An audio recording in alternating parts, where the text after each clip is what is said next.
Hello and welcome to Haunted Montreal Spooky Story Sessions. I'm your host, Holly Rhiannon, and today I'm here with an update on the Church of St. John the Evangelist.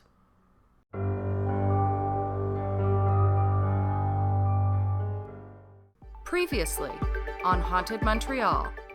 By the 1880s, Wood's reputation had solidified as an excellent spiritual counselor, a passionate proponent of the use of music and ceremony to enhance the liturgy, and an initiator of a daily Eucharist in the church.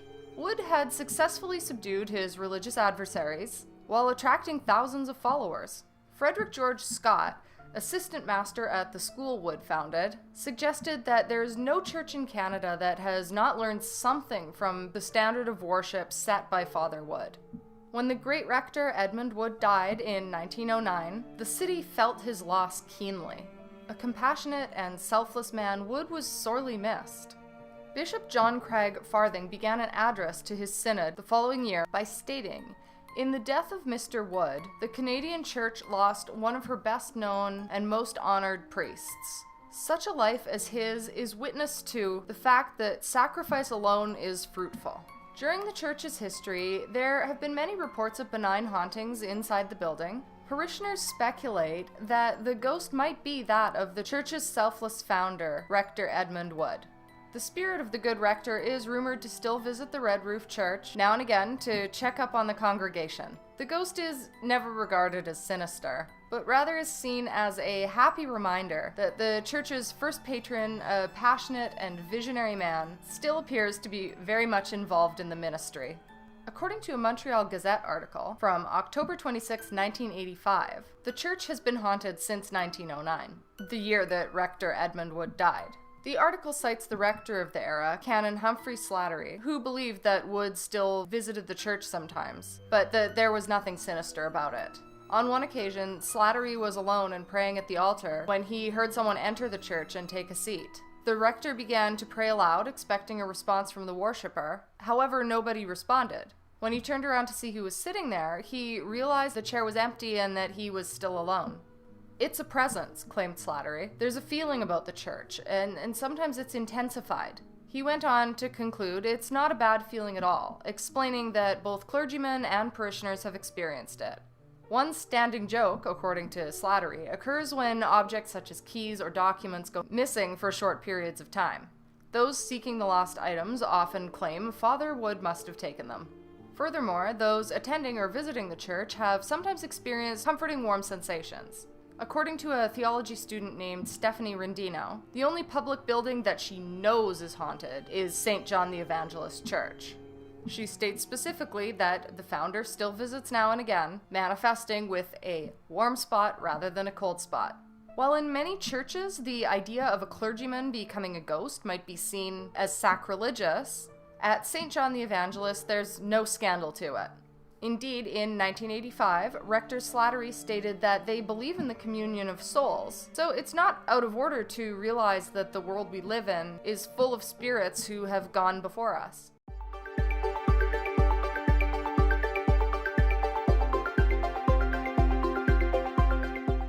A historic Gothic revival church in the heart of Montreal's Quartier du Spectacle is at risk of closing permanently, and some locals fear its famously sociable ghost won't take it well.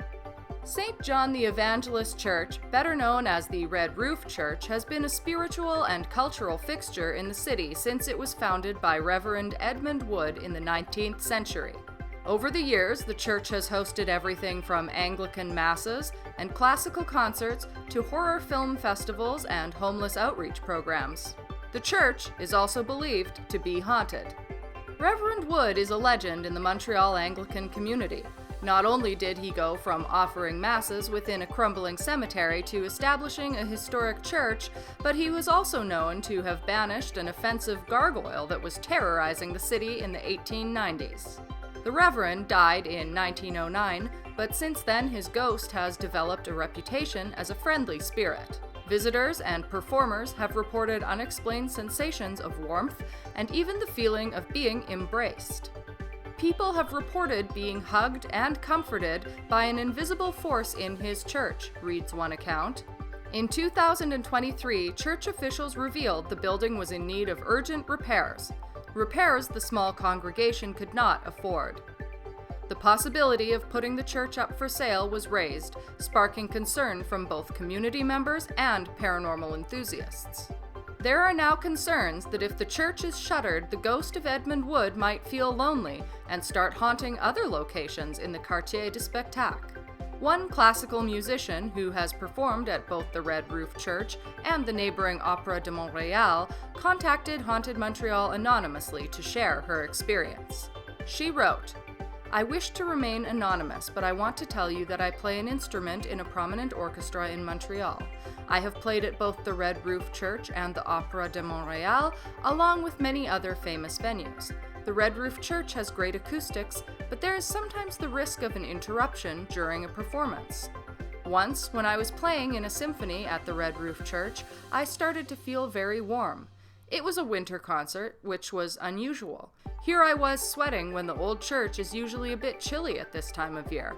I was actually starting to boil as I played my instrument in the orchestra. Suddenly, as I was playing a very intense part of the symphony, I felt a warm hand grab my shoulder as if to reassure me. However, I was jolted. Because of this weird interruption, I screwed up the next few bars of the music. I was very embarrassed to have compromised the symphony." The musician attributed the encounter to Reverend Wood's spirit. She added, "If they shut down the Red Roof Church, what is the Reverend's ghost going to do? In both life and death, he was very animated and sociable. I don't think his spirit will tolerate being in an empty church for very long." Others in the arts community have expressed similar concerns. One agent who works in programming for the Quartier du Spectacle told Haunted Montreal, "Reverend Wood's ghost is on our radar. While we know he is friendly and welcoming of people in the church he built, we cannot predict what he might do if the church is closed. The last thing we want are disturbances in other nearby artistic venues such as the Place des Arts and Opera House. We must hope that they find a way to keep the Red Roof Church open long into the future." The Red Roof Church has long been a unique presence in Montreal's urban landscape, offering a blend of sacred history, cultural programming, and some believe supernatural company. As decisions about the church's future loom, the fate of Reverend Wood's spirit hangs in the balance. And while he's known as a comforting presence in the space he built, no one quite knows what will happen if he's left alone in the dark. I'm Holly Rhiannon, and this has been a Haunted Montreal update. Signing off for now, but I'll see you in 2 weeks. Until then, like, subscribe, comment, and as always, stay spooky.